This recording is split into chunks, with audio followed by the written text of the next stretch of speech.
of the geopolitical uncertainties and the disruptions. To begin the session, may I please welcome Mr. Abhyuday Jindal, Managing Director, Jindal Stainless Limited, and the President of ICC to deliver his welcome address.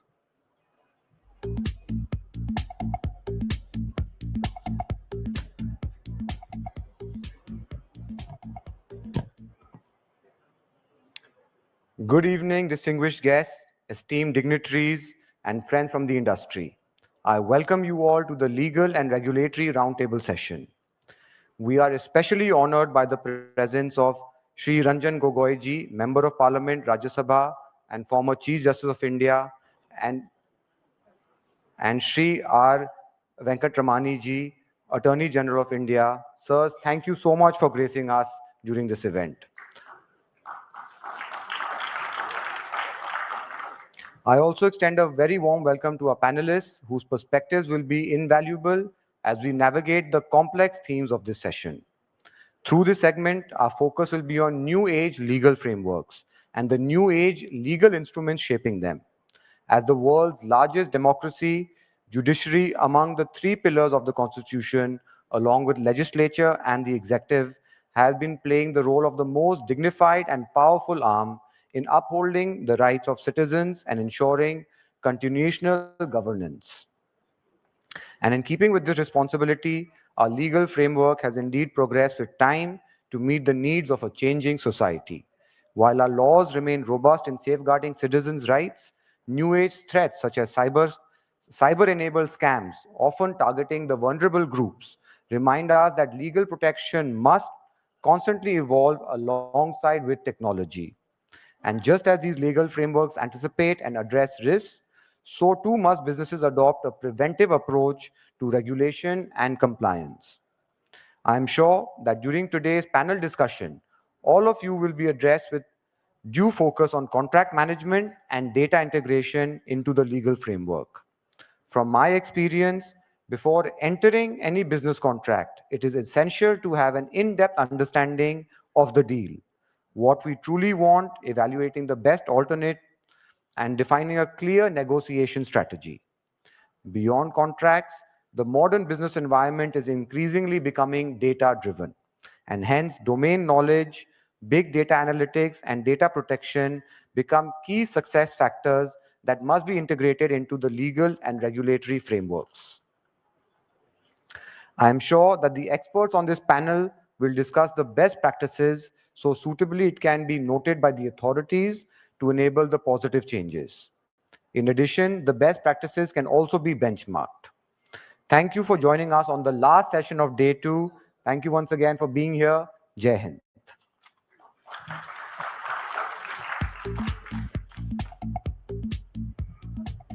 Thank you, Mr. Jindal. May I please call upon Mr. Debanjan Mandal, Managing Partner, Fox & Mandal, and the Chair of National Legal and Corporate Affairs Committee to please set the theme and with his opening remarks.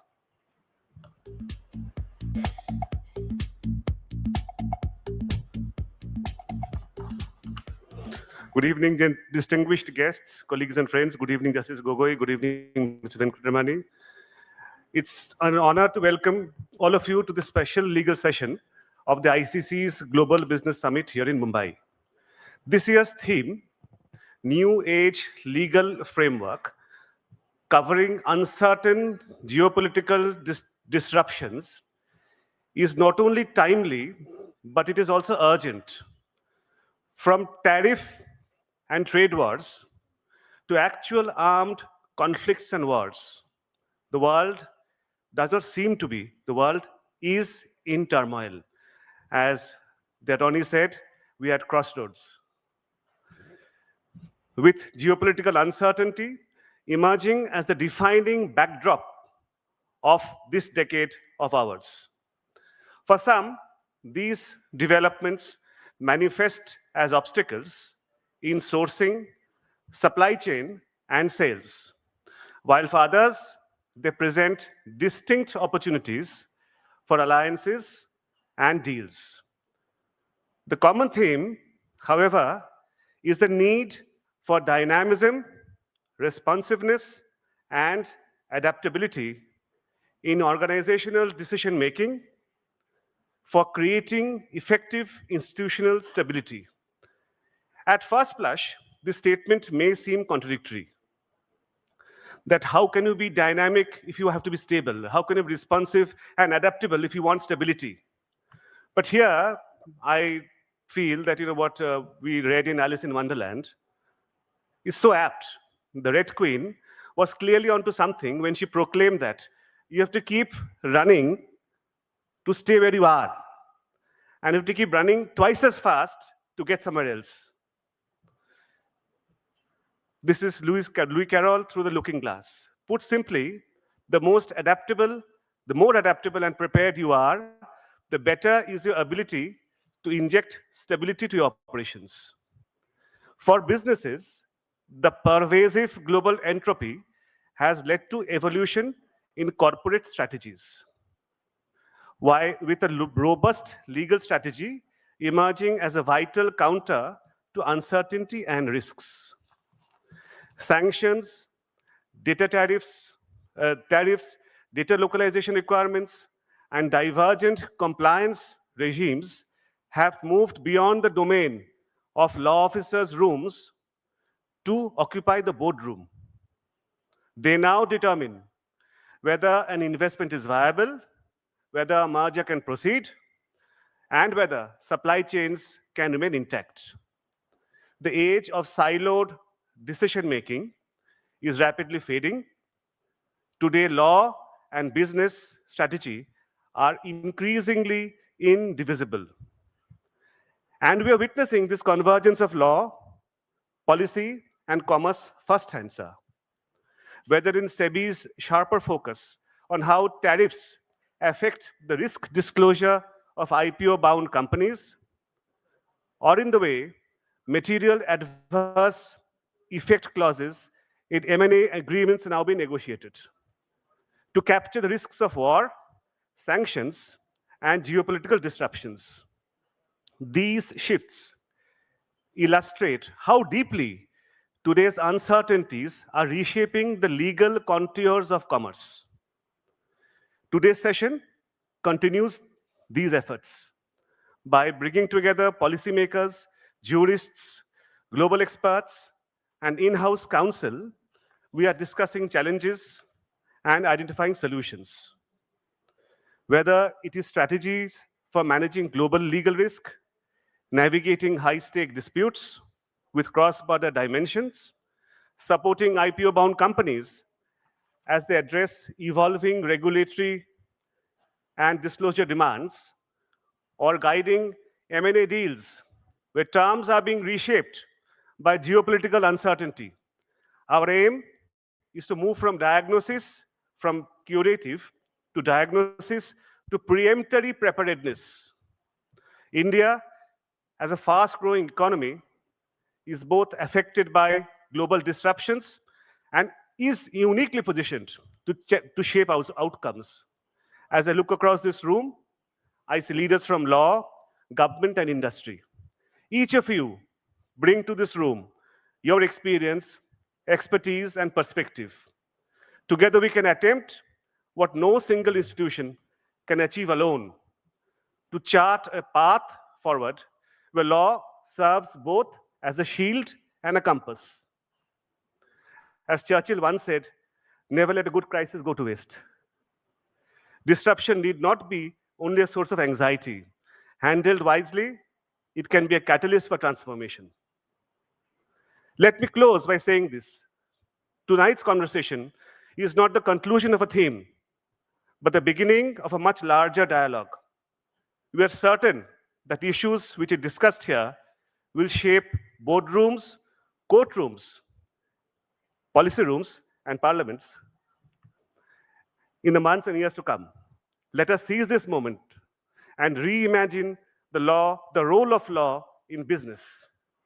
On behalf of the ICC, I welcome you all. I look forward to an evening of ideas that are both rich in perspective and actionable in outcome. Thank you, everybody.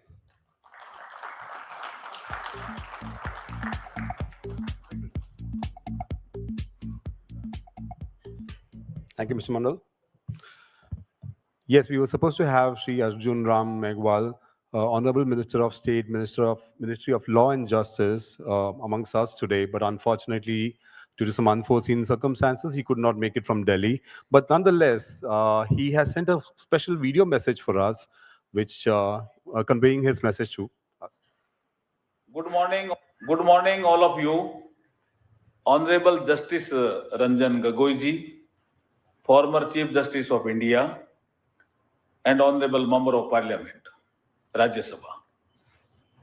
Shri Venkat Ramani ji, learned Attorney General of India, Shri Abhuday Jindal ji, Shri Mandal ji, Shri Menon ji, and Shri Kunal Bachani ji, Dr. Rajiv Singh ji, distinguished guest, ladies and gentlemen, media persons, again, very good morning. First of all, I apologize for not being able to be admitted with physically today due to a last minute urgent engagement which I had to attend at Prayagraj. My heartiest compliment to the Indian Chamber of Commerce and leadership of Jindal ji to organize a grand and successful global business summit. I request Indian Chamber and Commerce to organize such grand events in the national capital also. Our constitution is the foundation of the world's largest democracy. It binds us not only in law, but in duty to justice, duty to dignity, and duty to the aspirations of our vast and diverse nations. Today, I call upon all the stakeholders, judges, lawyers, civil servants, scholars, and civil society to join hands. As I address this gathering, I reaffirm my commitment to these values. Let us move forward with courage and convictions. Thanks. Jai Hind. The Indian Chamber of Commerce would like to thank Sri Arjun Ram Meghwal, Minister of State, for that message, and yes, for his support as well. We've heard it from the minister. We've heard it from one of the leading law firms in India. Let's hear from the others from the panel. May I please request Mr. Ranjan Gogoi, Member of Parliament, Rajya Sabha, former Chief Justice of India, to please come upon on the dais for the fireside chat. May I please also call upon Mr. R. Venkatramani, Attorney General of India, and of course our moderator for the evening, Mr. Kunal Vajani, Joint Managing Partner, Fox and Mandal, and also the Chair for ICC Legal and Corporate Affairs Committee for the Northern India. Over to you, Mr. Vajani.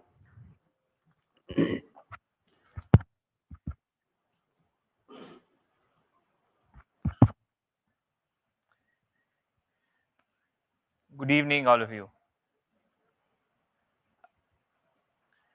I am grateful to the Indian Chamber of Commerce for giving me this opportunity to moderate a fireside chat between two luminaries who need no introduction. We have with us Mr. Ranjan Gogoi, Member of Parliament, Rajya Sabha, and the former Chief Justice of India, and Mr. R. Venkataramani, Attorney General for India. I would not hazard any peril by giving any further introduction to these luminaries, because words will fall short for what service they have done thus far to our nation. The theme that our dignitaries are about to chat on is the uncertain global disruptions. I am going to be a catalyst to this chat, with the rules that we will follow being the Chatham House rules. Global trade faces a significant transformation marked by rising geopolitical tensions. Businesses must navigate landscape with complex legal challenges, including sanctions, tariffs, trade wars, and diverging regulations. Strategic foresight, diversification, and local expertise are crucial for resilience and seizing opportunities in this evolving trade order where legal strategy is paramount. With this picture in mind, Mr. Gogoi, I have my first question for you. In today's fragmented global order, where protectionism, sanctions, and tariffs are reshaping trade, how do you see the role of legal frameworks in maintaining stability and predictability? Very good evening to everybody present. It's really a pleasure to be here, answering questions from a lawyer who deals in commercial law. And what you have before is a lay judge. This is a huge problem.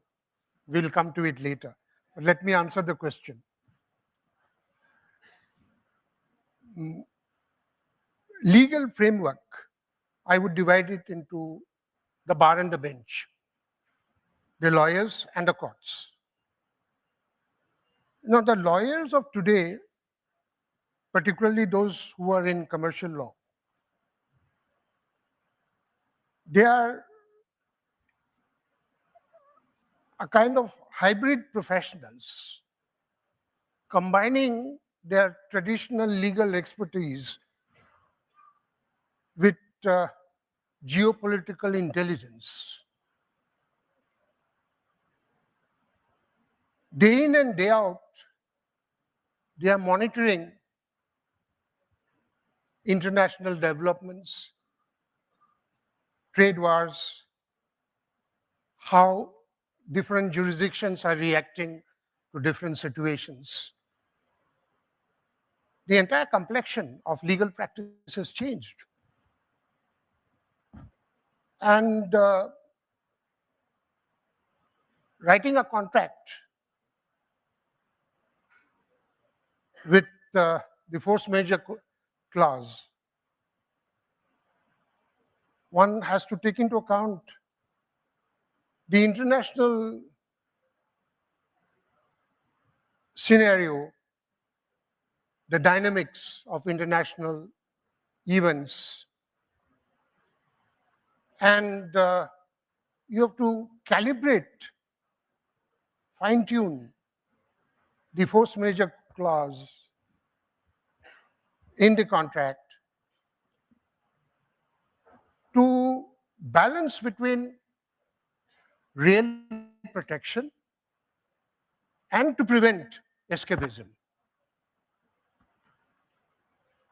So what we have is in India today is a very sound bar working on these principles. So far the courts are concerned, the judiciary gets the first knock because of its accessibility. Even the top court of this country is so easily accessible. Parliament is not, bureaucracy is not, the executive is not. And you have before the judiciary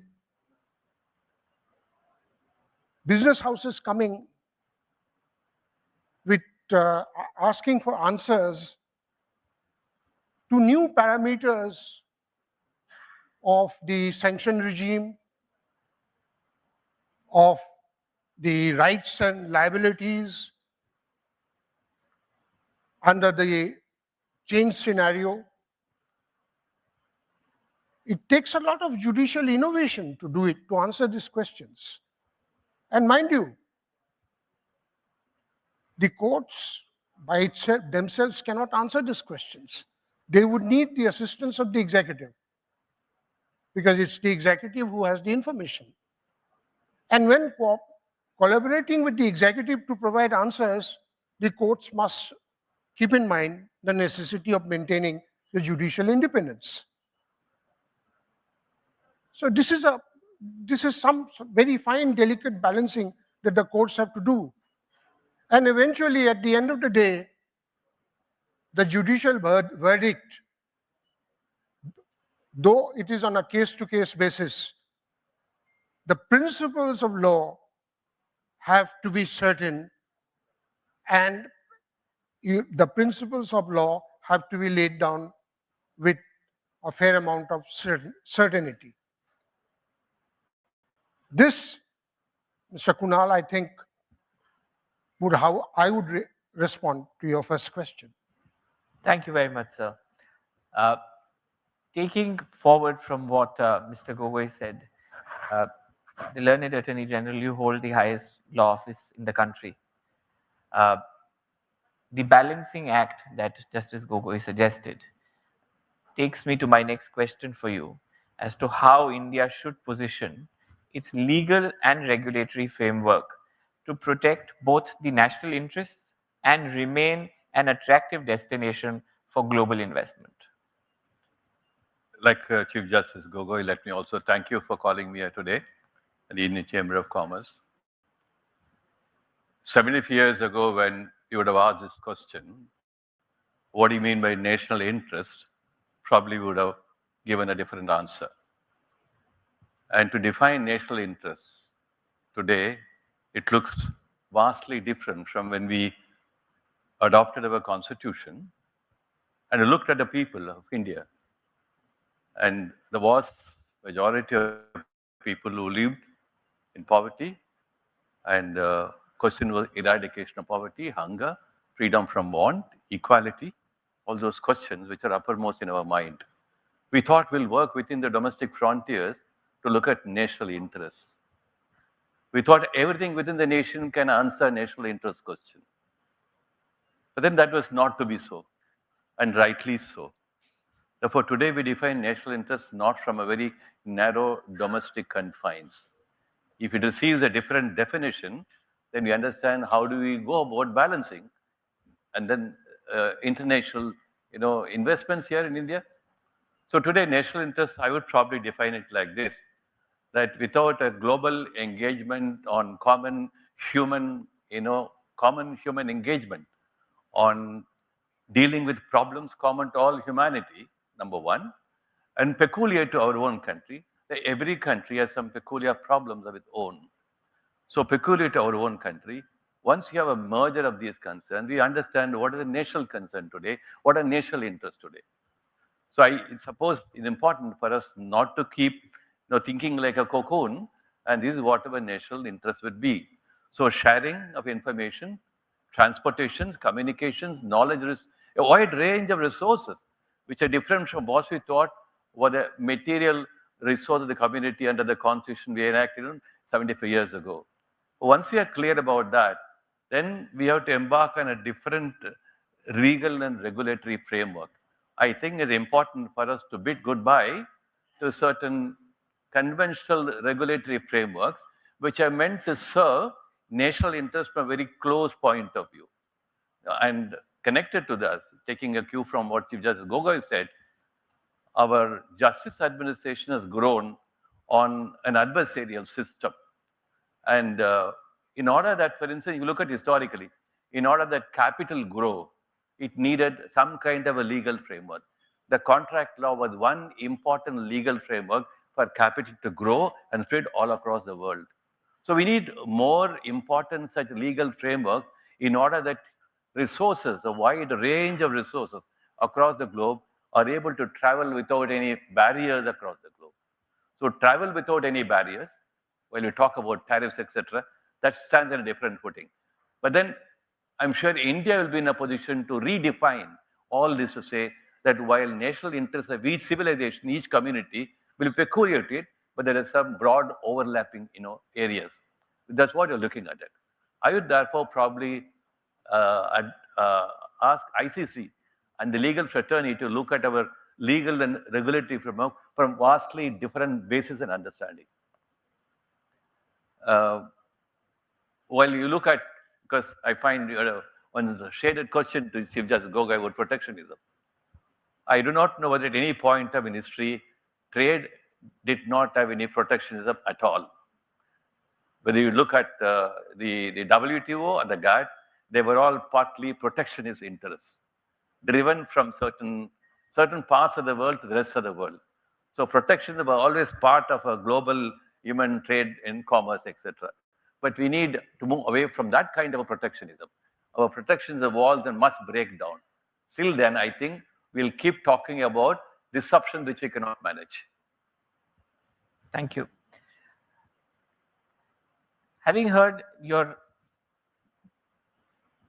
broader picture on these current geopolitical shifts, I have a question common for both of you. Do you believe that international law is keeping pace with the speed and nature of geopolitical disruptions, or is it lagging, quote unquote, dangerously behind? The attorney may like to answer the question first. I'll chip in later. Of course, it's said that law always lags behind. So it is about international law. And who drives international law? Who is the author of international law? If you look at private international law, the West drove good part of private international law. If you look at public international law, again, good part of the Western world drove public international law. Of course, after the United Nations, etc., things have changed to a considerable extent. But when you're talking about keeping pace with the speed of geopolitical disruptions, I wonder who will take the leadership, and who will have the knowledge, the wisdom, and the maturity to ensure that the leadership does not commit a fault. Therefore, when you ask this question, I'm only looking at it: is there a space in the world today where this dangerously lagging international law will leave behind all the dangerous connotation and become more mature? I'm looking forward for a second United Nations, declaration. And I suppose I keep telling people that India must be for instance, we have a New York Convention for arbitration law. India must be the center of a convention, for a world convention where it will take the leadership for doing all this. I will add to what the attorney has said, but I will keep the perspective of the House in mind. We are concerned with enforceability of decisions that affect nations globally. I'm afraid the regime that we have, the dispute resolution regime that we have in international law today, is not very effective. The WTO regime, the International Court of Justice, I don't think we have been very successful. And the reason for that is simple. The concept of sovereignty. That's equally important for a nation. Why would a nation surrender its sovereignty? But at the same time, that affects the enforceability of the decisions of the global bodies. Therefore, the endeavor, the search is on to find out a viable solution. But frankly speaking, and speaking for myself, I don't think until the major powers are willing to acknowledge or give their nod, there is any immediate prospect of the international forums providing a solution to issues arising out of disruptions caused by geopolitical factors. Can I add one more chapter to what Chief Justice Gogoi said? Because we're talking about enforcement, a very important concern. I remember when we were in Riyadh together, you asked me a similar question. So today we find across the world regional experiments in trying to look at the enforcement of important global trade and commercial clashes and conflicts. So why are they happening? Because at the international level, we don't have a very called trustworthy process where people believe it's a process which can work. So regional experiments are taking place. I wish that, as I said, to say, India must probably begin to unfold many, many chapters of understanding this regional experiment and the importance of regional experiment. And at some point of time, maybe another 40, 50 years later, all these regional experiments will probably merge together. And I wish at that point of time, this question would have been answered better. I think both of you have raised a very pertinent spark in the fireside chat that we are having without a fire. Uh, the theme that you both now set in is India's resilience and strategic autonomy, that India must wake up to the occasion. Having said that, my question now would be to the learned attorney, as the topmost law officer of India. You deal with the intersection of policy and law both. And Justice Gogoi mentioned sovereignty. How do you view the challenge faced by India for safeguarding sovereignty while staying interconnected with the global trade frameworks? I go back to your first question. We're talking about national interests. So sovereignty is deeply connected with national interests and vice versa.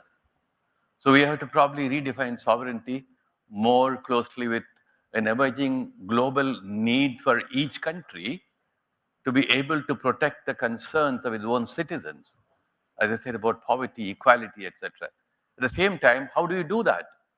We can't any longer do that by saying, I will have a land reform legislation. You have to go beyond all that. So when you go beyond all that, you have to gather the entire international resources, the global resources, to find out how far we can have a trade-off between nations and how far we can have a understanding between nations in order that I serve your interests, you serve my interests, so that we have a peaceful coordination. Otherwise, sovereignty will become a problem. I remember when WTO was its height, one of the Professor Jackson, was talking about the sovereignty becoming a scapegoat in the entire WTO dialogue. I think it happened like that. We lost much of a sovereignty question during all those GATT negotiations. You remember what happened on agriculture, etc., etc. Not going into the details of all that. But today we don't talk about sovereignty in the 18th, 19th century sense. We talk about sovereignty because each nation, in order to protect its own citizens' ability to create, to innovate, and be able to spread creativity, innovation all over, that's the element of sovereignty. If you don't look at sovereignty from the angle, it's mere geography, it's mere physical boundaries. No, something beyond that. So the ability to create, that to generate and to support people's willingness and their commitment to create and innovate, I mean, where else will it lie? If governments are not committed to that, there is no sovereignty.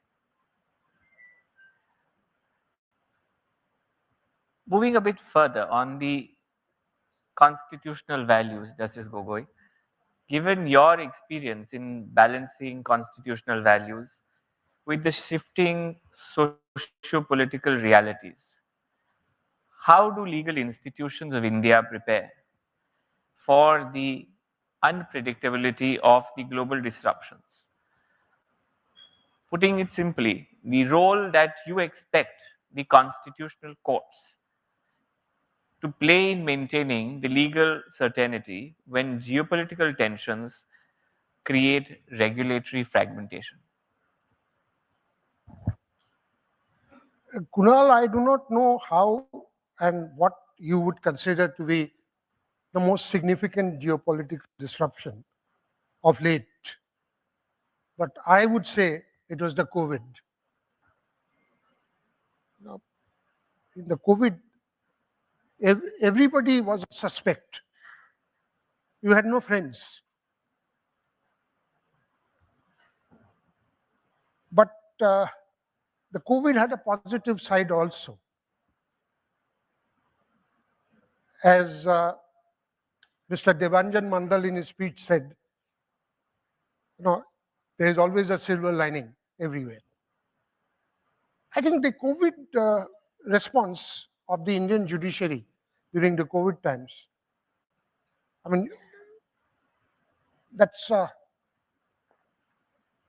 the best and the most comprehensive case study of how adaptive the Indian judicial system would be to these kind of disruptions. The Constitutional Court of India, the Supreme Court, opened its doors to answer issues pertaining to migrant workers, to wages, to food issues, to emergency medical health care, and whatnot.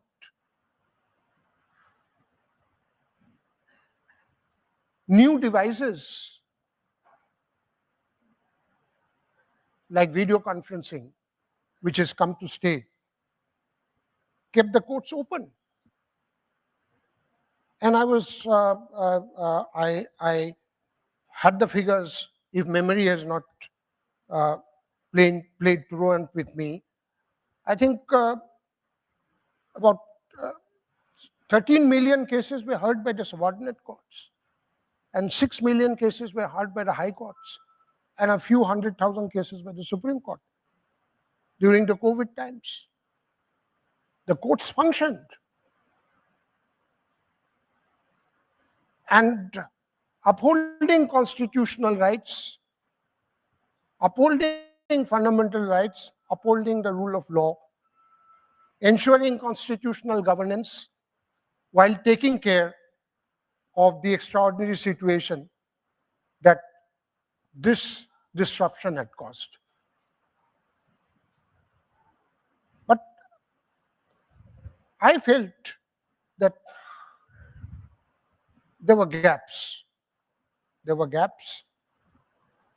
What we should have today is a comprehensive legal framework. Instead, what we have is standalone or firefighting measures. What happens is, in the absence of a comprehensive legal framework, adoption of firefighting measures leaves the international partners guessing as to what would India do or think in a particular situation.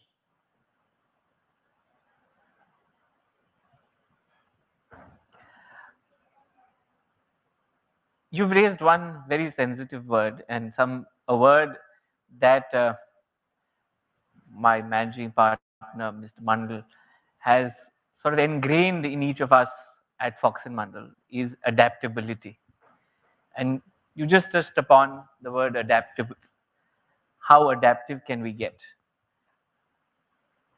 May I request both of you to throw light on the role that the Parliament and judiciary can both play in ensuring that the laws remain adaptive to the sanctions and the tariffs and the trade wars, as well as the rapidly diverging regulatory standards which are growing across the world. See, as far as Parliament is concerned, I am a member of Parliament, and therefore I have had some experience, first-hand experience. The process is long. The judiciary is criticized for delays. I say, with all the responsibility, that lawmaking takes time. And when disruptions occur, they occur overnight, within hours. So you don't have time. You don't have time for long sessions. You don't have time for long debates to enact laws. Right? So it is the executive which comes out with directions, and it is the judiciary, the courts, which are approached. So far as the judiciary is concerned, I have already elaborated. Every day during the COVID And every day today, in this special area of law, commercial law, unknown questions have come before the court. I remember Gas Authority of India going for an international arbitration for the question, for an answer that we all are seeking. What would be the effect of sanctions on enforcement of a contract? These are questions that have never been asked before. And therefore, we leave out Parliament, and the executive decision making and the judicial decision making are at the forefront, and it is how these institutions respond is what matters. Learned attorney. Kunal, if I may take a minute more. Of course. Of course. So far as executive response is concerned,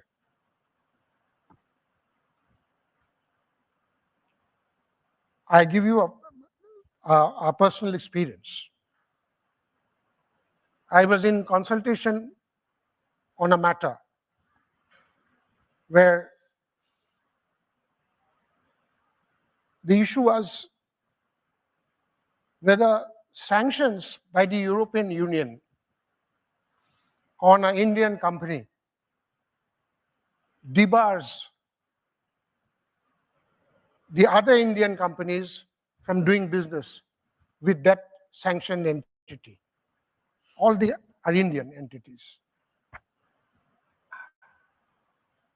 And my answer was that in view of the executive stand taken by the executive, the government of India came out with the decision or a statement that this sanction imposed, being in the energy sector, is contrary to the country's interest. Therefore, my view in the matter was that this sanction is opposed to public policy of India, and therefore you can't enforce it. As simple as that. So you see how the executive plays, what role the executive plays. And of course, my opinion was not as a judge, it was as a former judge, but that's how perhaps even the judiciary can react. Learned attorney. I don't know whether we ever had a day without a trade war. We think a trade war is only visibly a war, then we think it's a trade war. Both before WTO and thereafter, I think we always had trade wars. But then today the trade wars become acquiring different avatars, and the kind of authority each country, in some part of the globe, would like to impose upon the rest of the world is what is causing a concern. And let it be so. If it has not happened like that, perhaps we would have always sat back in our comfortable chairs and said, oh, there is no war at all. But invisibly, there is always a war, in the sense that there was an attempt to overcome some interest the other, which is legitimate in some part of the globe, and say that I am the most superior power in the world. So to take a small digression, if you look at what happened in the US when the entire indigenous native Indian population were decimated virtually over a long period of time, what were the Americans doing? They were civilizing the rest of America. So they're civilizing, inverted commas. You transport that word into trade and commerce. So the rest of the world were trying to civilize the rest of the world, right? The West was trying to civilize the rest of the world. That's trade war. For when now I have to move away from that, if we can come a cue from Chief Justice Gogoi, what can rule of law countries like India can do to innovate in their legal system and the regulatory framework? If you look at the regulatory framework across the world, they have some common features. But if you're talking about going beyond those common features, we seem to be failing somewhere. And I think we are looking for solutions and answers, not necessarily within the existing regulatory framework, but going beyond that. So that's where I think congregations, meetings like this, going beyond our national frontiers, are more important. So I am looking for a regulatory framework where adversarial content will have to vanish at some point of time. Somewhere it will vanish. Then only I think our courts will be in a better position to do a lot of creative solution within their constraints. Courts have certain constraints. You can't be probably a free bird to travel wherever you want. Parliament is freer, but courts are not. Therefore, as Chief Justice Gogoi began with the remark, we are all born with a certain procedural framework, in our mind. We are victims to procedural frameworks. I must go beyond that. That's what I think is important for us to talk about a regulatory framework which is not deeply rooted in adversarial systems. Learned Attorney, from what you now suggest is a larger responsibility on the Parliament to come up with something more adaptive in shaping the strategy towards these kind of disruptions. Would you suggest that our nation develop a more comprehensive sanctions law or a compliance architecture, or is resilience on rather a reliance on the existing general legal framework sufficient? Should I ask you some questions? When you ask me a question like this, you're talking about a comprehensive sanctions law as opposed to a compliance architecture. What makes you ask this question? Is there a compliance architecture across the globe today which is without the discomforts which go into the compliance architecture itself? Or do we have a sanctions law which does not have coercion inside it? So a sanctions law necessarily means a coercion inside it. That coercion comes from trade power, coercion comes from the power of global economy, which is concentrated in few nations. Therefore, we are calling of sanctions law. Look at what some other countries are talking about sanctions against India or against some of the European countries because they don't like some war which they don't understand. So the sanctions law itself, something which is very disturbing, right? When you talk of compliance architecture, it sounds very humane, very mature, very wise. I understand that would be probably our goal. A compliance architecture where people understand it's closer to my heart, it's closer to my targets, it's not far away from what I can do with certain amount of freedom. It's compliance architecture. But today we don't have a compliance architecture in international law. It is a sanctions law. Yes. Justice Gogoi, you mentioned a couple of examples of the disputes or the issues that arose with GAIL, the energy sector, and we now see increasingly the commercial disputes arising because of the geopolitical tensions. One of the key issues that arose in the tension that you described to be prevalent and of great importance in the recent times being COVID, the issues with regards to force majeure and frustration of contracts arose. How do you see the judicial interpretation shaping resilience for India in trade and commercial disputes? What factors, according to you, should be guiding judicial interpretation for force majeure or frustration of contract claims?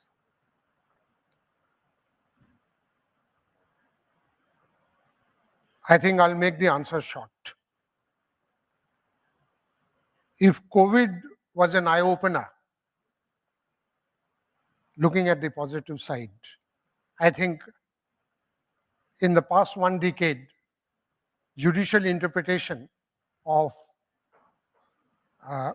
the force majeure clause is the most significant jurisprudential development in the Indian judiciary.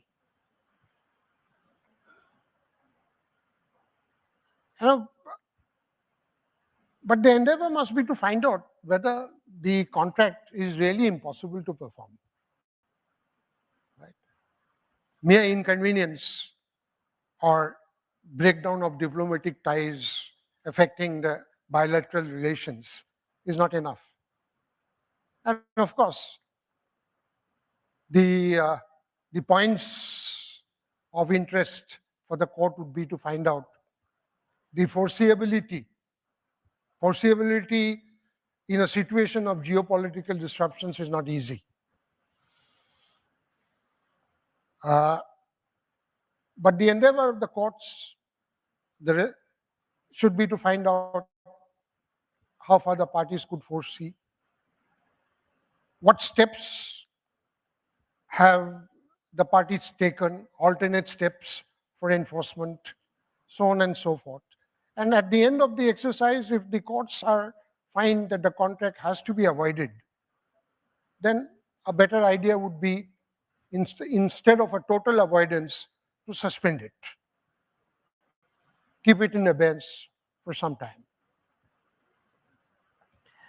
I have a follow-up question, and it's now an inquisitive one. Certain geopolitical disruptions are not predictable. Until the last hour in India, we did not know what is going to be the tariff on India from the United States of America and in what percentile, because the other side does not let you predict what percentage or what figure will be best against us. How do you see these situations in the interpretive regime? Well, every day, as the attorney said, every day is a day, not a day goes without a trade war. Every day is a trade war. Why would the tariffs, why should the tariffs remain static? Or why should the expectation be that the tariff would remain static? Therefore, again, the question of adaptability comes in. Don't have your eggs in one basket. Keep your options open. You're engaged in trade, right? And international trade. Have alternative markets so that if the tariff makes it prohibitive for you to trade with country A, you go to country B. That's what you do in today's everyday business. Do it, carry this to the international field. Yes, certainly. Now, don't have only a few counters. Keep as many counters as possible. Open up many counters. But I suppose India has one, like China, has an important resource, our own population, right?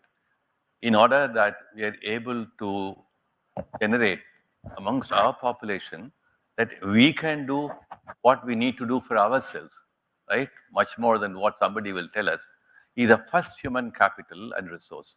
Again, and that's the greatest solace and comfort we have. So I don't think we need to be disturbed by this Western impositions beyond a point. If we're able to show that, look here, I will be able to meet this with our own internal demonstration of what we can do, I think that's where we have won our trade war. I think our government is moving towards that. We must stand by that, and our institution must stand by that. And in order that every citizen of a country feel comfortable that I am able to create something good for our nation. I think that's where ultimately trade wars will be silenced. Learned attorney, And Kunal, if I may add to what the attorney has said, of course. There are no permanent friends. There are no permanent enemies. There are only permanent interests. This is trade. Learned attorney, you mentioned the government and you mentioned the comfort or the direction in which the government is moving and would take things to its logical state. To what extent do you think should the government act as a buffer in providing guidance to the businesses caught between these kind of clashes in the international legal regimes? The question to me? To both of you. Both of us. Okay, attorney, please. I think Europe has been the center stage for determining and laying down norms and rules for global conduct.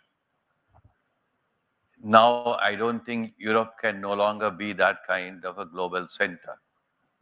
Hague need not be the only place for deciding what should be international law. That's why we're talking about other areas of regional centers where each center can come together and find out what can be determining roles for each one of us. And I suppose Hague, Delhi, Bombay, and other parts of the country must become alternate Hagues in order that we are able to answer this question. I am really, I think, so confident that India can do that. Our legal fraternity is so equipped to move forward in that direction. Once we have that confidence, I think ideas, thoughts will certainly come. But we need to build that confidence. And I'm sure that confidence will happen with this kind of congregation. I'm also, when you asked me earlier question about law and policy, right? Chief Justice Gogoi put it very clearly and very elegantly. Policy is a product of several factors. It's not merely a democratic, push or a favor. It comes from several factors. So we have a conglomeration of national concern, sovereignty, and our domestic concerns, so on and so forth. Therefore, when you talk about a particular question, I only look at the merger of all these institutions today on a different platform. Today we are a little disconnected. The courts are a little disconnected from parliament and also from executive. I am looking at a platform of interchange, exchange of views where we go beyond independence of judiciary and all those, worrisome, issues. I'm looking forward for a different level of enhancement of institutional growth and structures where exchange of views and then sharing concerns, etc., take place without disrupting our institutional insularities. I wish we can do that. Okay. Kunal,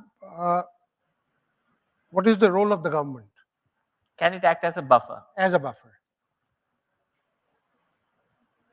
See, the government, I gave you an example where in the energy sector, the imposition of a sanction on an Indian entity was described by the government in its resolution as being contrary to the country's interests. And see the booster. Individual business houses doing international trade, doing international business, have their limitations. Information. Information as to what is happening. The government has its best. Secondly, diplomacy. That's beyond our individual business house. Therefore, the role of the government and the support from the government is not necessarily guidance, but it is actual physical support from the government is vital. Judge, at one occasion I recollect you having mentioned to me that courts often feel that they are the only institution which has the best interest of the nation at heart. And truly so, courts of law are often the legal and the final arbiters in uncertainty. How can institutions, be it courts, regulators, or parliament, reinforce this trust for both domestic and global investors in a fractured trade environment? Question to me? Yes, sir. Yes, Kunal, I did mention to you that judges should not think that they are the only people who love the country. Right? But that's not the point here. I will give you my answer to this question of trust in one word. The foundation of trust, any trust, is certainty. I trust you because I know this is what you are. Therefore, let's carry this to the area that we are talking on. The certainty of the laws. International partners would like to be assured that change of regimes do not change laws, do not change court decisions, principles of law. The principles of law in India are certain. And so is availability of access to justice. It is, the forums are available and the law laid down is certain, so that they are not caught by surprise. That is the ultimate factor in building up trust in international arena. With the trust that our country has been reposed in, our country, the learned attorney, is increasingly being called to arbitrate these geopolitical disputes through trade deals and legal alignments. I'm not enhancing this anything further. I'm sure you understand the direction that I mentioned. Do you foresee India playing a mediating role in the global legal harmonization? A mediating role, not the initiating role. I thought the answer to your question lies in your question itself. And you want India to play a mediating role. That's why you're asking this question to me. Of course, India will certainly poised to play a mediating role. But what kind of a mediating role can it be? So you had combined several issues in the previous question, like certainty, trust factor, and so on and so forth. I am still not clear whether, with all the genius available to all of us, how this trust factor can be really enhanced without at the same time compromising on some of the problems we are now entangled at the global level. So how do we come out of that entanglement? Now, I go back to the question of force majeure, etc. Now, the genius of contract law, right, was force majeure. So we probably look at some other geniuses where we can look at all these problems, put them together and find out, building trust in a way that nobody will think somebody is playing dice with us. India will never play and has never played dice with any other country. A mediating role can happen only when somebody else feels like when Einstein said God plays dice. India has never played dice with anybody. So the importance of playing a mediating role can happen only the rest of the world begins to feel comfortable that India is competent and will be able to play that mediating role. But what that mediating role will be and can be is a matter for a larger dialogue. That's where I think we need to go beyond our conventional understanding of principles of contract, principles of, I'll give you another example. We have seen in recent times problems with our bilateral treaties. So whether there should be a concession given to foreign investments in terms of tax, income tax, or other subjects. So this is an evolving subject. But so far in my understanding, India has not gone back on its promise and assurance that will be able to create a very mature environment in the framework where people will feel comfortable. That's why we're a little slow. Because we're a little slow, I'm sure going to be good. This is Gogoi. When we talk of a mediating role and the confidence of trust that the learned attorney has elucidated, what new legal institutional mechanisms does India need to develop to better navigate a multipolar trade landscape? Do you see our legal system contributing in creating more predictable international commercial law frameworks? Because the theme that both of you set in the last few issues that you dealt with is certainty and trust.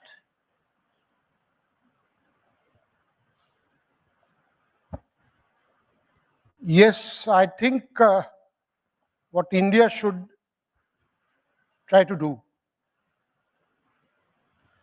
is build up next generation institutions,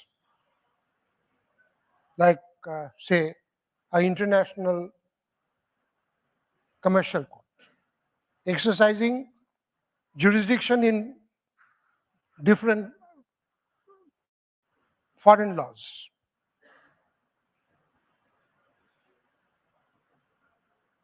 Individually separate regulatory regimes for different individual international partners.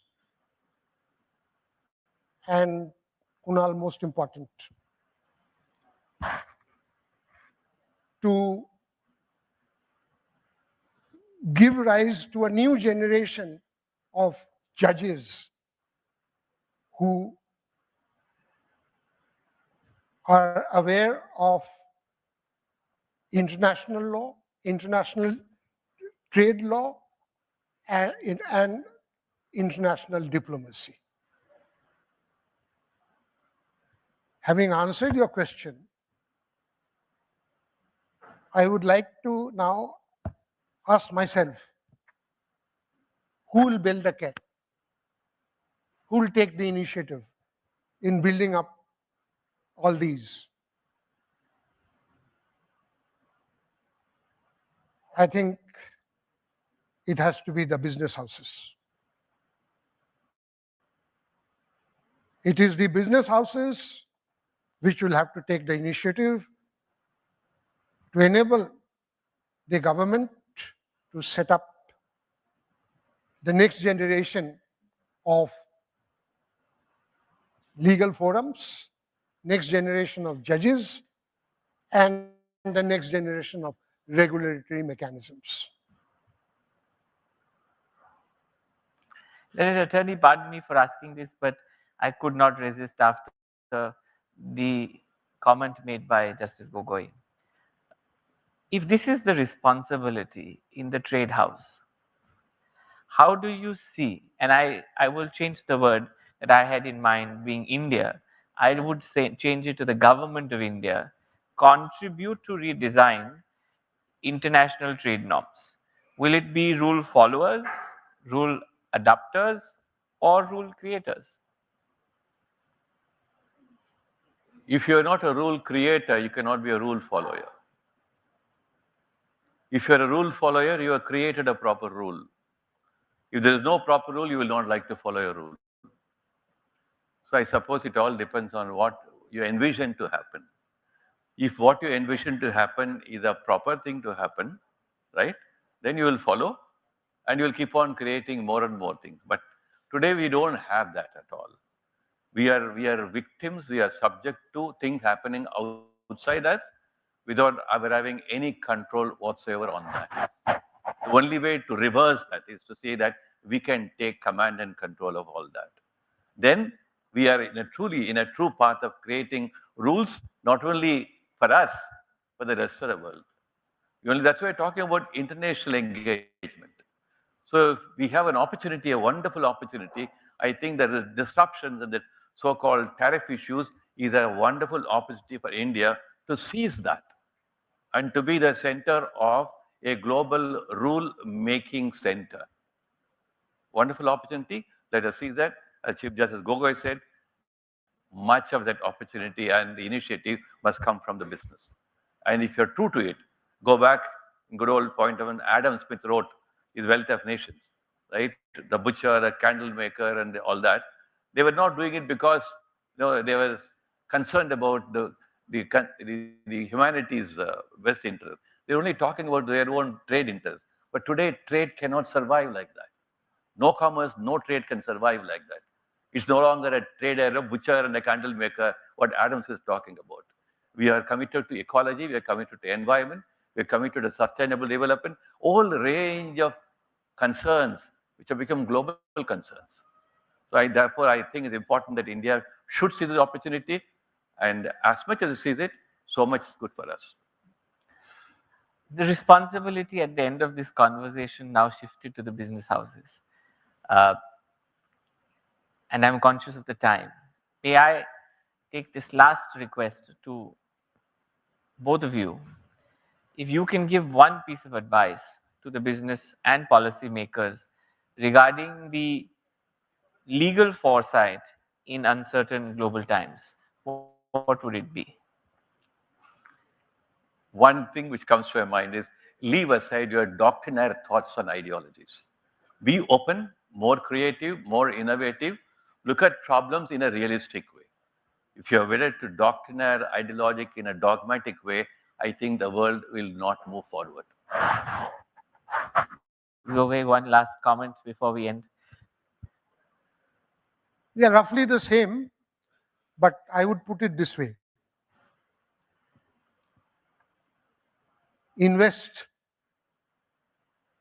Let the country invest in institutional learning rather than drawing up contingency plans to meet disruptions. By investing in institutional learning, you build up institutions that can adapt. Contingency plans are very uncertain. Thank you very much. Thank you to both of you on behalf of the Indian Chamber of Commerce for taking out time and being amidst us this evening. Thank you very much. Thank you. Kunal. I bet, Mr. Vajani, if you had more time, you would like to continue, right? But unfortunately, all good things have to come to an end. So this panel, the fireside chat was really good. May I please call upon Mr. Debanjan Mandal to please felicitate the guests.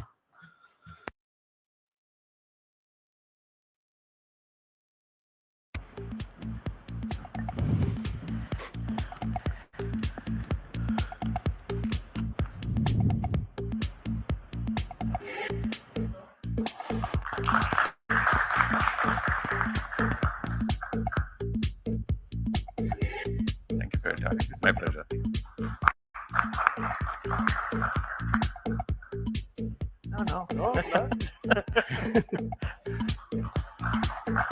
May I please request for a group photograph?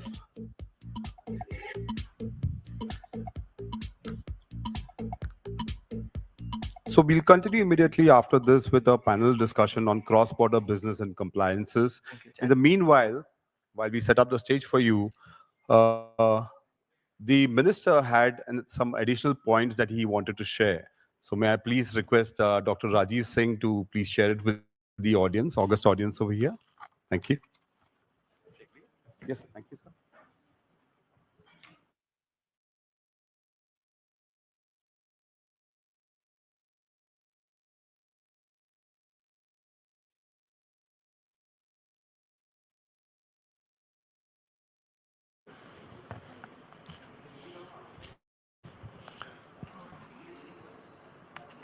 So in the meantime, let me just read out some of the additional pointers which Honorable Minister had. There are 5 points which are there. The first one is strengthening access to justice. Laws are meaningless if citizens can't breathe them, cannot access them, cannot invoke them. We must ensure that each citizen, irrespective of status, has access to swift, affordable, legal recourse. And that is how government has approved the national litigation policy to help reduce the burden on courts. The second point is about institutional reforms and capacity building. And it says a legal framework is only good as it implementers. Emphasis is on continuous learning, integrity, responsibility. Thus, the government is regularly doing across the country as a practice the idea to promote and make the law simpler and build the capacity. The third point is about modernizing legislation and the laws. Many laws are from the colonial times, and government has been trying to simplify them, and using technologies, digital platforms, data, public health are all reflected in the legal architecture now. The fourth point is upholding the constitutional values and the balance of powers. As you know, democracy depends on the independent judiciary, responsible legislature, and accountable executive. The separation of power is not a mere phrase, but the backbone of constitutional governance. The government is aware of recently launched initiatives like Kartavyam by the Campus Law Center, University of Delhi, which aims to promote a duty-centric approach and develop duty jurisprudence within the framework of constitutional and legislative discourse. The fifth point is about transparency, accountability, and rule of law. Every law we enact, every decision we make, we must keep public interest ahead of all these. Corruption, opacity, arbitrariness corrode the trust. Rule of law must not merely be professed, but practiced. We must ensure that laws are not instruments of exclusion or oppression, but shield for the weak and the marginalized. In conclusion, all the stakeholders like judges, lawyers, officials, scholars, and civil society at large must join hand. Let the legal system not be seen as distant, complex, adversarial, but as empowering, accessible, and predictable. Let us bequeath to future generations a legal order that respects human rights, promote dignity, and ensure justice. So these were some of the points which Honorable Minister wanted to share with all of us, and it's my pleasure to read out the speech and the pointers which Honorable Minister had for you. Thank you.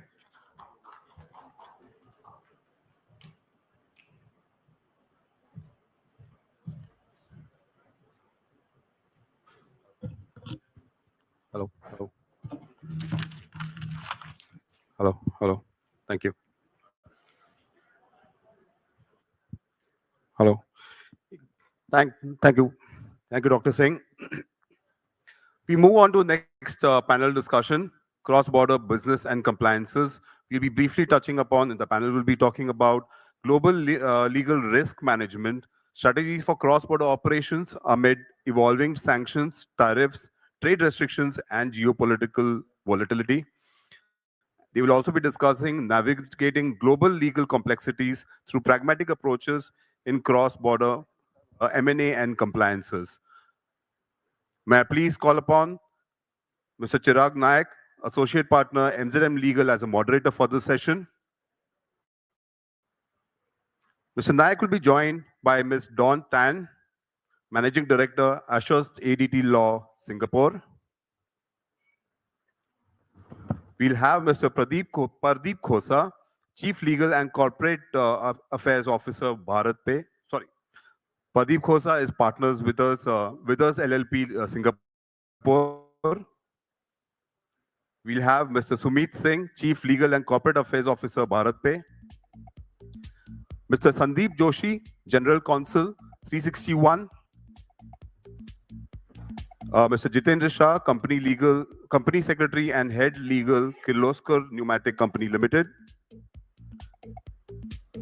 And lastly, we'll have Mr. Navneet Raghuvanshi, Company Secretary and Head Legal, Jindal Stainless Limited.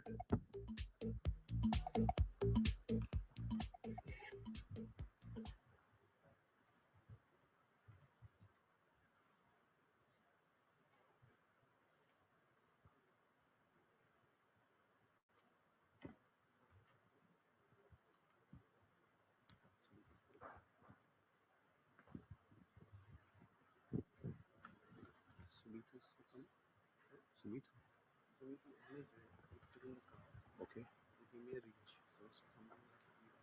Okay, fine. So Mr. Singh will be joining us in a minute. He's just on his way. Mr. Naik, over to you. Hi. Good evening, ladies and gentlemen. Thank you all for being here. After the enlightening fireside chat that we just witnessed before this, I have the privilege of hosting a special GC panel discussion with some of the foremost legal experts, global legal experts in their fields. I have Don Tan with me. Actually, I'll just wait a minute for Mr. Singh to join us. And if he doesn't, then we'll start.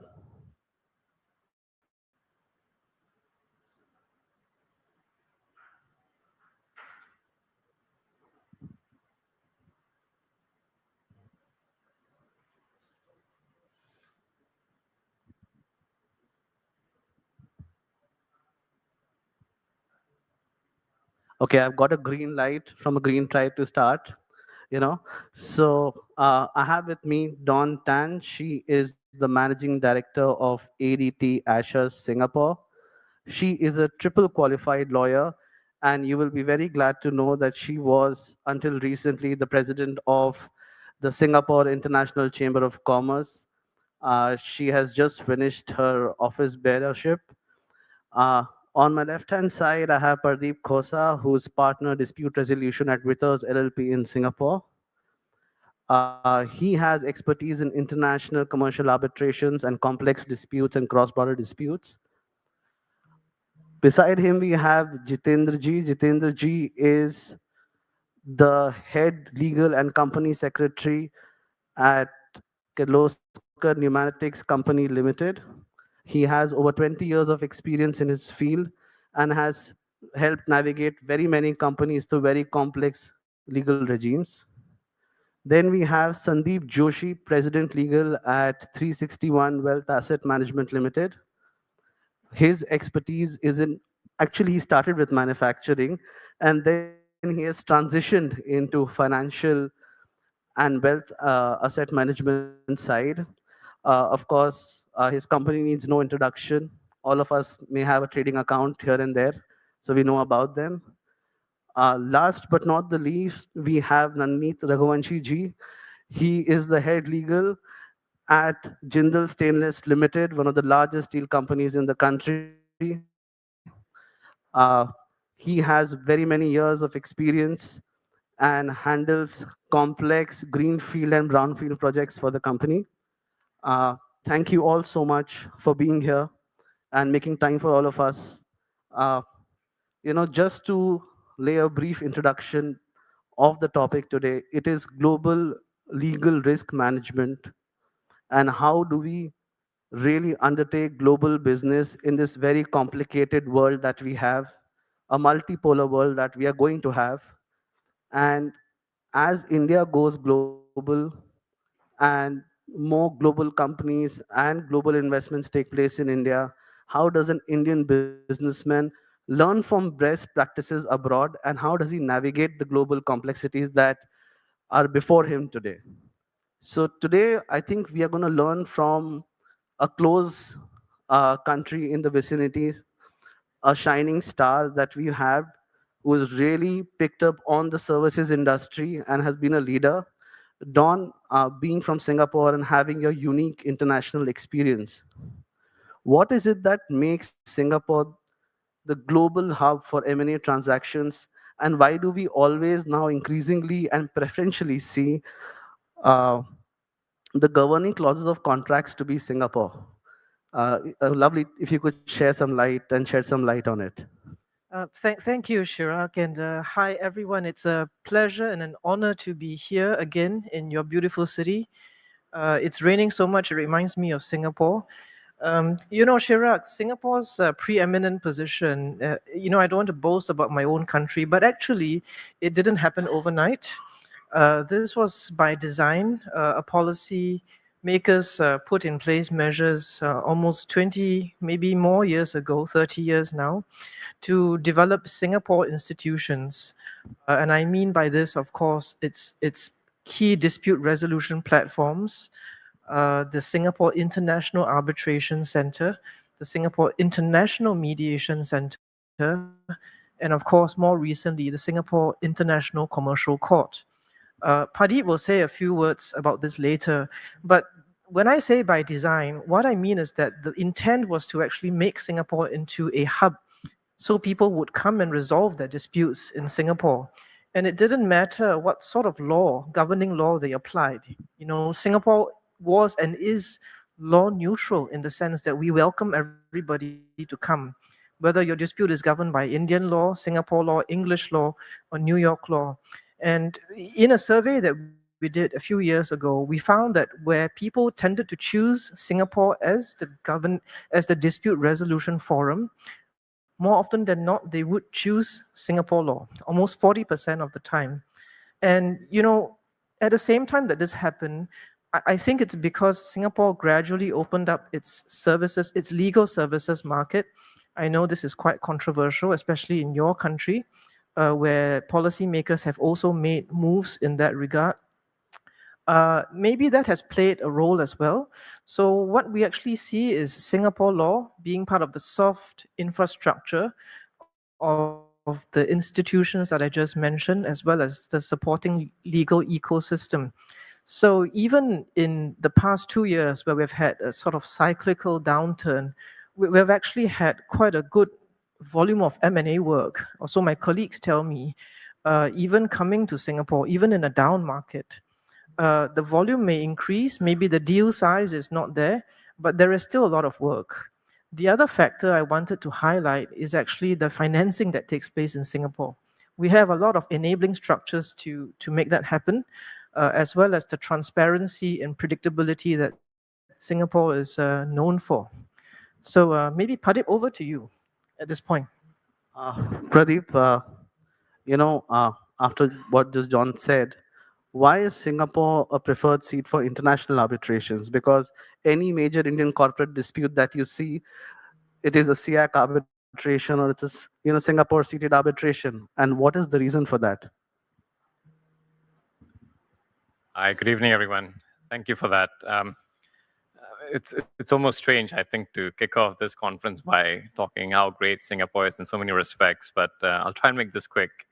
And I'll just pick up on a point that Dawn made, which is it hasn't happened by accident. It has to happen by design. As I mentioned to you, Chirag, just outside, Singapore is so small. There are no natural resources. There's no underlying economy. It's an economy built on services. And so we've had to deliberately fashion ourselves as a hub for all sorts of different things: medical, education, legal services is just one of them. And focusing specifically on Singapore as an arbitration hub, there are a number of factors, I think, that have contributed to its success. I think 10 years ago, Singapore was the fourth popular seat for arbitration around the world. 10 years later, it's second only to London. And three factors, I think, jump out to me. The first is a fit-for-purpose pro-arbitration legislative framework. It's built on the UNCITRAL model law, which is globally recognized, and it's legislation which, in the 30 years it's been in force, it's been refined and amended and updated at least 3 times. And as we speak, there's another major review underway. And so a concerted effort is made to ensure that the legislative framework is pro-arbitration, and it's continually updated to ensure that we incorporate best practices in the arbitration world. So that's one. The second thing that comes to mind is the judiciary. We have judges who spend decades practicing international arbitration. They've got the experience, they have the expertise, they are then elevated to the bench, and you benefit from that wisdom. And in addition to the local judges, we have the International Commercial Court, which tends to hear most of your arbitration applications. And they are staffed by leading international judges from around the world. So you've got a deep pool of expertise in this particular space. And in addition to expertise, the judiciary is efficient. Your arbitral-related applications, there's a concerted effort made to deal with them in a space of months, 3 to 6, maybe 9 at the most, excluding appeals. And users of international arbitration value that, the efficiency. And I think the last thing I would say is that the judges and the judiciary as a whole, they're extremely pro-arbitration. It's predictable what's going to happen. They are going to, as far as possible, uphold the arbitral award, preserve the integrity of the arbitral process, and resist any attempts to set aside awards, save for in proper, deserving cases. So the legislation, the judiciary, and I think the last factor that's contributed to Singapore's success in this space is, I think we have a market-leading arbitral institution, the SIAC. You mentioned that, in every other transactional document over here, the SIAC is the preferred institution to administer the arbitrations. And there's a reason for that. It's associated with being efficient, with being quick, with being good value for money.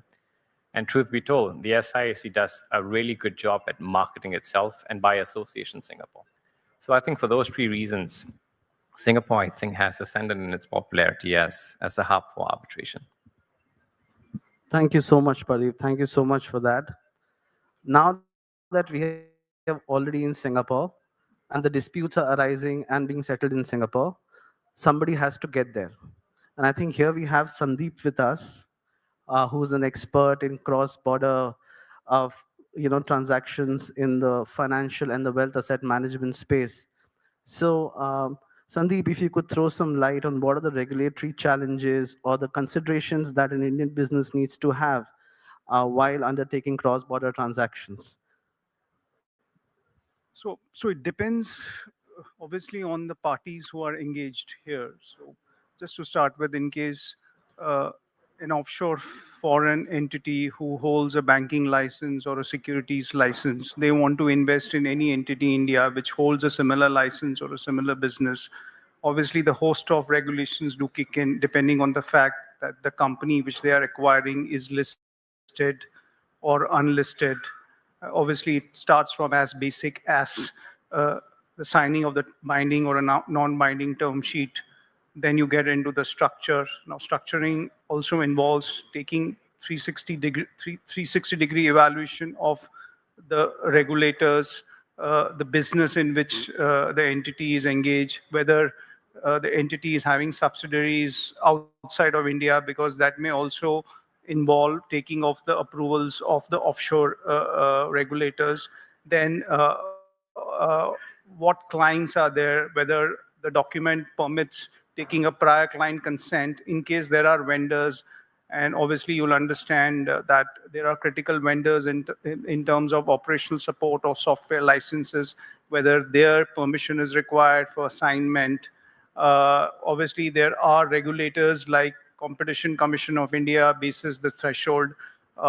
Something unheard like Department of Economic Affairs, where you need to go to them in case your business is unregulated. For us, mutual fund business, although regulated by AMFI, was considered to not to be regulated because AMFI is not considered as the regulator. And there are nuances which are involved at each and every stage when you apply to the respective regulators. We can't sort of get into each and everything. So these are set of complex challenges which one has to sort of look into when they are sort of getting into an M&A transaction. And the new thing which has sort of hit most of the firms is the anti-bribery and the anti-corruption norms. Now, in case if a banking entity is investing in me and it has a branch and it's spread across UK, Europe, just because of this engagement, those laws and regulations are applicable to me, and I need to comply with that. Now, being an Indian entity, suddenly they find themselves in a spot of bother, because if they contractually agree on certain clauses, they themselves are unclear as to what the anti-bribery or anti-corruption are. Even a mere facilitation would sort of classify as that it may get into the crossroads of anti-bribery or anti-corruption. And especially when you're getting a collaboration services agreement across multiple jurisdictions, that again itself is very challenging because there are certain do's and don'ts which one has to follow. Thank you so much, Sandeep. And that is very interesting for all of us to know and to really understand how difficult regulatory compliances are. It's very nice to read about all the deals in the Economic Times, but a lot of work is going behind, and that is what is making us lawyers very rich as well. So uh, now moving on to something very, very interesting that is going to come your way. I'm going to go to Navneet Raghuvanshi ji. And Navneet ji, you know, what is happening at the global stage and what are these global compliance regimes that are changing your industry, and especially the stainless steel industry? What's happening? And we'll be so very happy to know. Yeah, thanks, Chirag. I think that's a very relevant question which you asked. going global is not the same which it used to be like 10 years back, 15 years back. Now it's not only a question of selling your goods in the market, but then you have to be compliant. You have to actually match their standards. Uh, there are trade barriers, there are certain non-trade barriers. For example, let's say there could be CBAM, which is cross-border adjustment. So carbon, so for example, let's say the main concept is that the developed countries, they have invested a lot in green technology.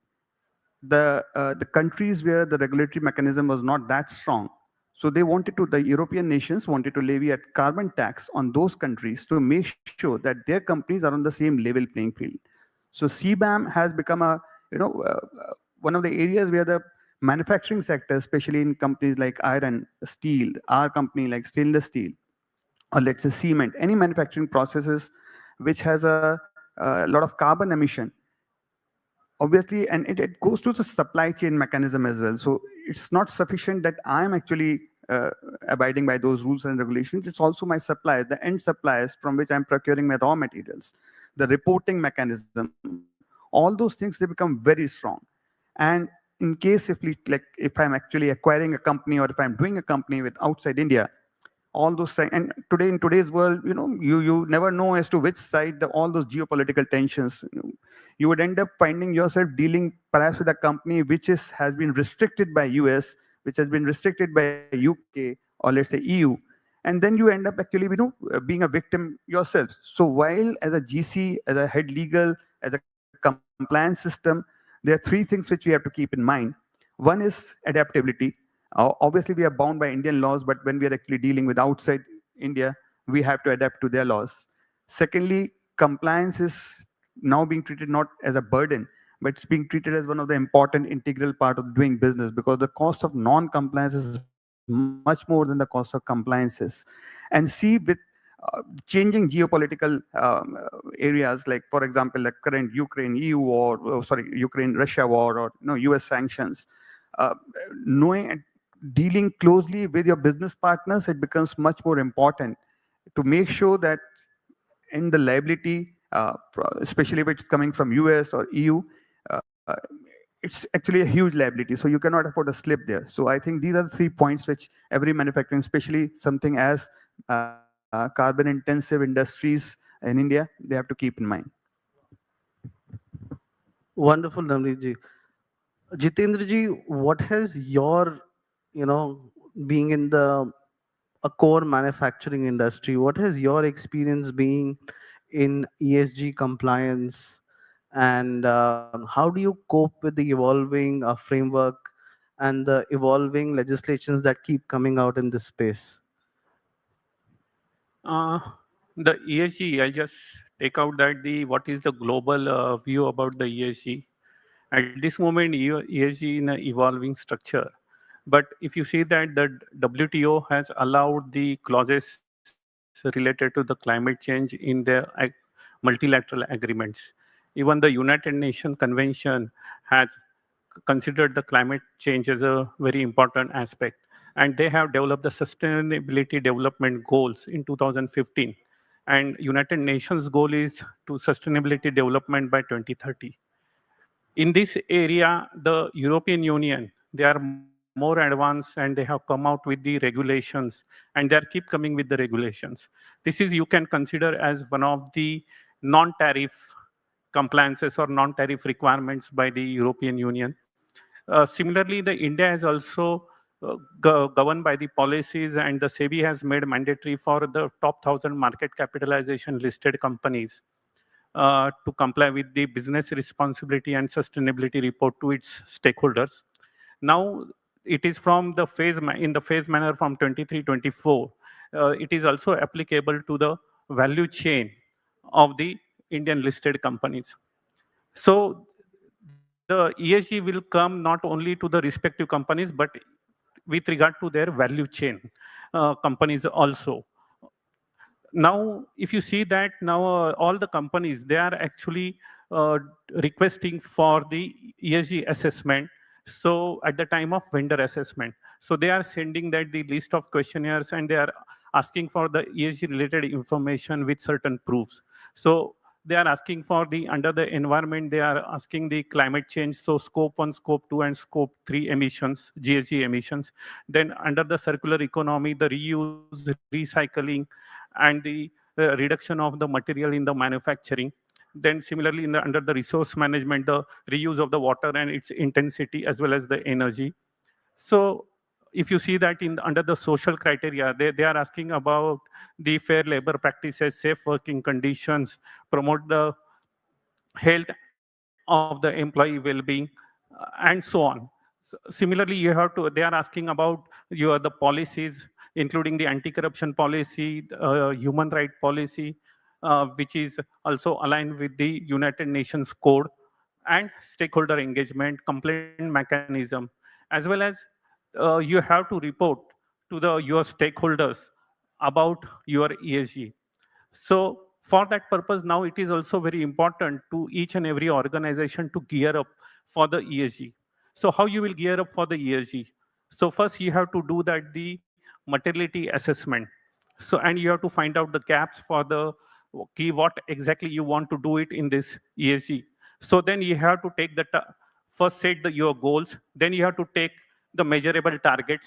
Then you continuously keep monitoring those measurable targets, as well as then you may create the policies which are aligned with the international policies as well as the national requirements, and as well as your customer requirement also. So and thereafter you take the monitoring, then you start innovating thinking and all these things for reusing the materials and all this, how then just increase your focus on the renewable energy, so you can reduce the GHG emissions. Then you also implement all the fair labor practices and all these things. And this is how you have to comply with the ESG. And now, if I just want to mention at last that even India has also taken the carbon neutralization target by 2070, and India is also working upon that. And that's why you will find that the Indian government's focus on the renewable energy. Thank you so much. That is very enlightening. A lot for me to learn as well. Uh, Don, now there was something very interesting that I learned today. First and foremost, our panelist has finally joined us. He was taking a flight from the airport. He's here. This is Mr. Sumit Singh. He is the Chief Legal and Corporate Affairs Officer at Bharat Pay. It is the app all of us are using, our merchants are using. Thank you so much, Sumit, for making it. Lovely to have you. Thank you. Never trust Bombay traffic and rains, right? So I made the mistake of doing both and got stuck in traffic. This coming from airport for almost 1.5 hours. So sorry for being late. My apologies. Lovely. Before we move on to Sumit and hear his views as well, I heard something very interesting that Don said outside. There is something called tariff arbitrage, which I don't know about, but apparently your goods take a pit stop and everything is fine. So, Don, please tell us something more about tariff arbitrage and what's happening globally. And of course, Singapore is a global center where a lot of goods pass through it. So, what's the latest trend and what should the Indian suppliers know about it? Thank you, Chirag. Before I answer, I should hasten to add that in Singapore, we do everything by the book, so no monkey business. So Singapore, as many of you will know, was one of the lucky recipients of the base tariff rate of 10%. And so I think what's happening is that many other countries, other suppliers in other countries are using Singapore as a transshipment hub, which is already happening for some time, to ship their products elsewhere. And that's also the case with NVIDIA, as many of you would know. Actually, Singapore is one of the top destinations for NVIDIA chips, which are then shipped elsewhere. Our political leaders have actually cautioned against this. Please do not use Singapore as, to carry out tariff arbitrage.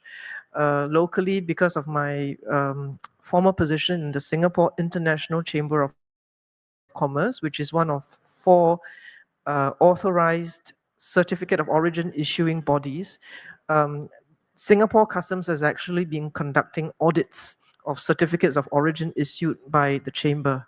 I'm not sure if that's happening in this country, but there's certainly heightened surveillance. And I think that for those of you who are in charge of your company's compliance functions, you need to be aware of the risks. Back to you, Shira. Lovely. I've borrowed a mic. Uh, Thank you so much, Don, for enlightening us about that. Uh, Sumit, before going in-house, was for a very long time an M&A and a corporate lawyer at one of the top law firms in the country.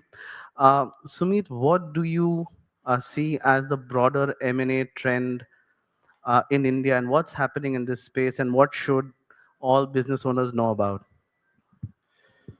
Well, a lot, right? Given the geopolitical situation, if you have the two presidents negotiating a TikTok deal, then we obviously living in a very different area, right?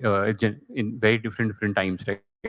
Who would have thought a couple of years ago two presidents getting on a call to negotiate a potential acquisition, or uh, Nvidia stepping in to probably rescue Intel, and we all know about the rivalry, right? So M&A deals are getting structured in a very different from a different lens with government in certain sectors stepping in, which is obviously coming out of a lot of geopolitical situations which we are seeing playing out uh, all across the globe, right? And that from structuring a deal that poses a lot of challenge for buyers, sellers, and lawyers and deal advisors, because how do you really solve or provide for these kind of things? Suddenly, your sector looks very attractive, and law may suddenly change and overnight, or you have a law. We all remember years ago, like FDO was flowing in from one of our neighbors, and obviously because of at that point of time the geopolitical situation, suddenly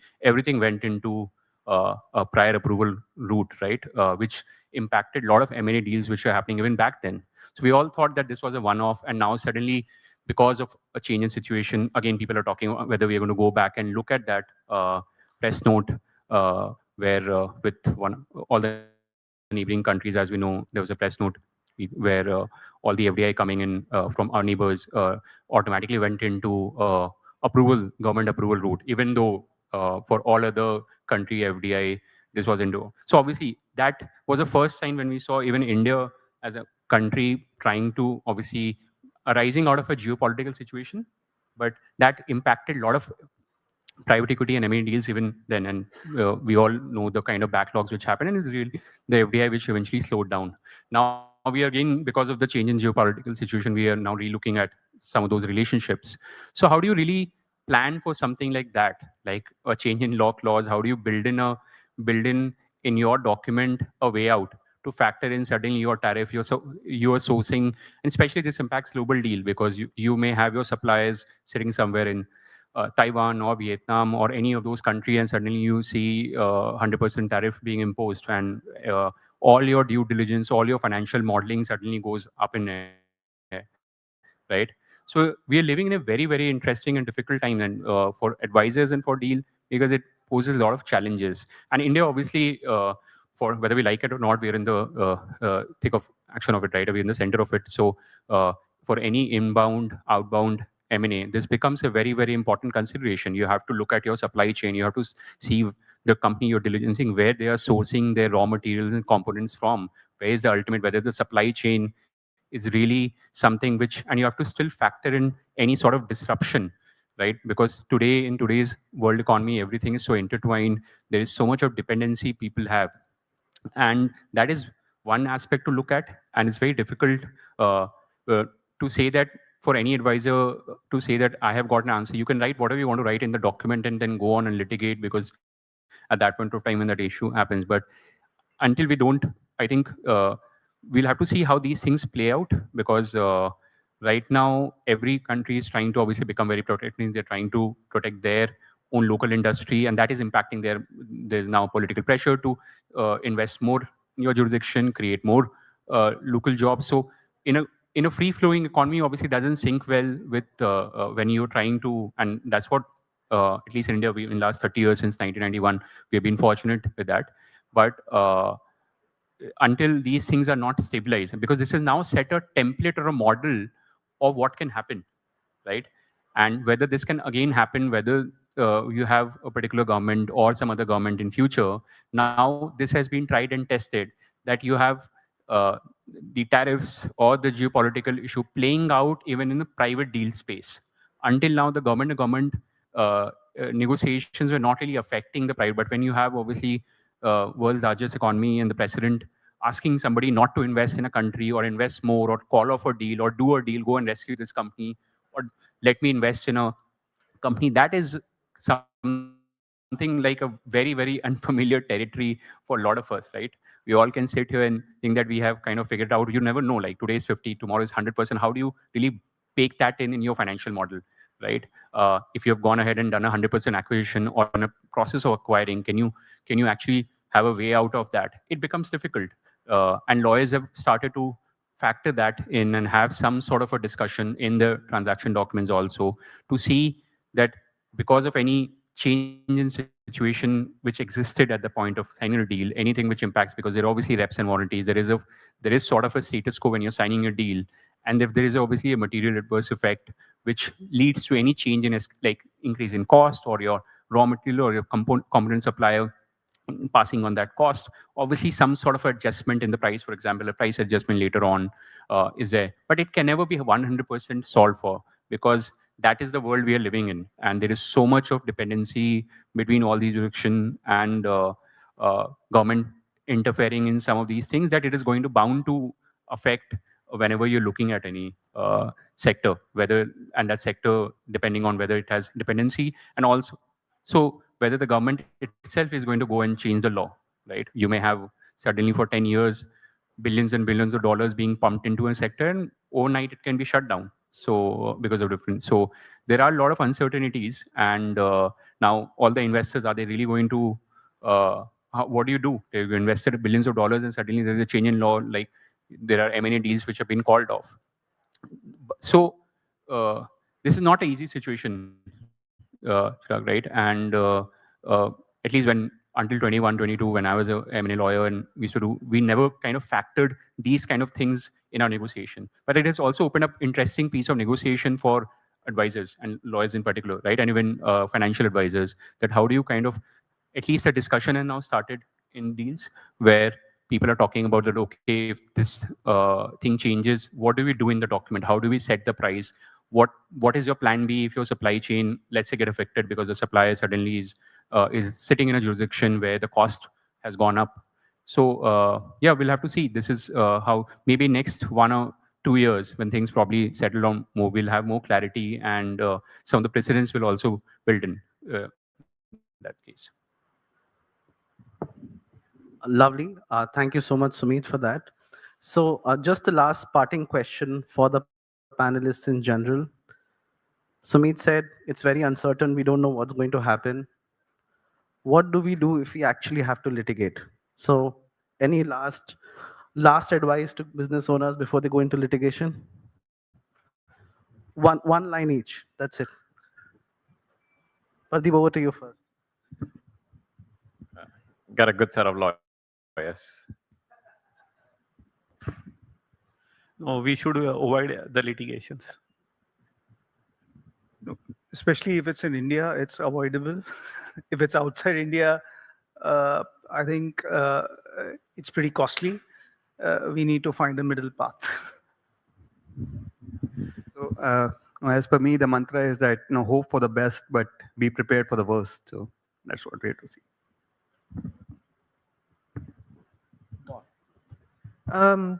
Do the research into your counterparty before you even get into a transaction with them. Know where their assets are. Is it in a jurisdiction that you can enforce against, where it's easy? And if you do need to litigate, come to Singapore. I think the lawyers are going to love that situation. So it's happy time if that happens. The only people who is going to be in that situation are lawyers, and people on both sides of those kind of dispute are going to make money. We read in today's ED, the Indian Inc. has spent 62,000 crores on legal expenses in FY25, right? And just one FY, and that number really amazed me. So yeah, it's a field day for lawyers.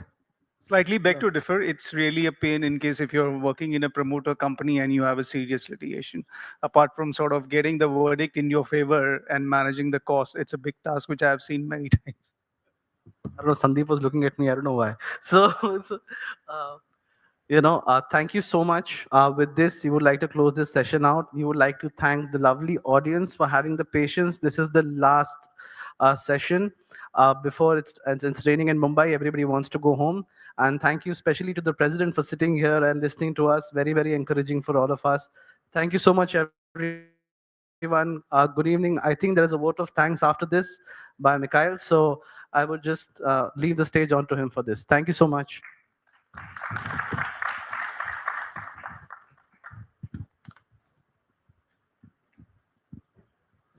You're getting to, we need to give you vote.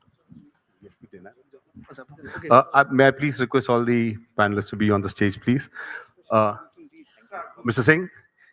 Yeah. Yeah.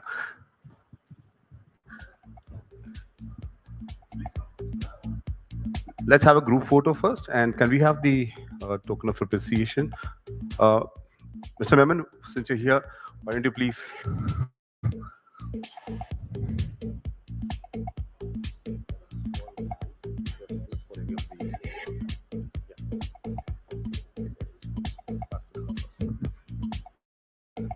Why don't you join the picture? It's fine.